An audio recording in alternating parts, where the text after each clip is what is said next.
அன்பான உறவுகளுக்கு சிறு ஆளுமை கலந்த வணக்கம்.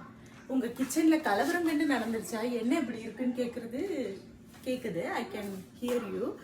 என்னன்னா மார்னிங் ரொம்ப லேட்டாக தான் எழுந்தேன். அண்டு அவங்க வந்து ஆஃபீஸ் போகணும் அப்படின்னு சொல்லிட்டாங்க.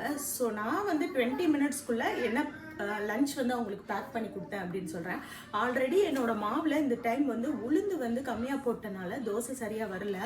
ஸோ என்ன பண்ணேன் அப்படின்னா கொஞ்சம் தனியாக உளுந்து ஊற வச்சு அதை அரைச்சி அந்த தோசை மாவோட மிக்ஸ் பண்ணேன். தேங்காய் சாதத்துக்கு சாதம் வச்சேன். சாதம் எப்படி வச்சேன் அப்படின்னா 8ல் ஹையில் வந்து ஒரு விசில் வச்சோம் அப்படின்னா 1க்கு 2 தண்ணி வச்சு ஒரு விசில் வச்சோம் அப்படின்னா ரைஸ் ரெடி ஆயிடும்.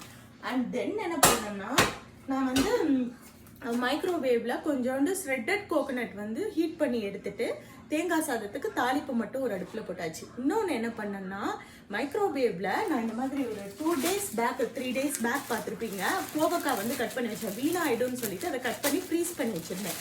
அதை எடுத்து மைக்ரோவேவில் கொஞ்சோண்டு அவங்களுக்கு மட்டும் வேணுன்ற அளவுக்கு ஒரு 5 to 6 மினிட்ஸ் குக் பண்ணிவிட்டு அதை எடுத்து வெங்காயம், கடுகு, உளுந்து இதெல்லாம் போட்டு தாளித்து அதோட இந்த கோவக்காயும் நான் வந்து மைக்ரோவேவ் பண்ணதை போட்டு கொஞ்சோண்டு மிளகா பொடி போட்டு இறக்கிட்டோன்னா கோவக்காய் பொரியல் ரெடி.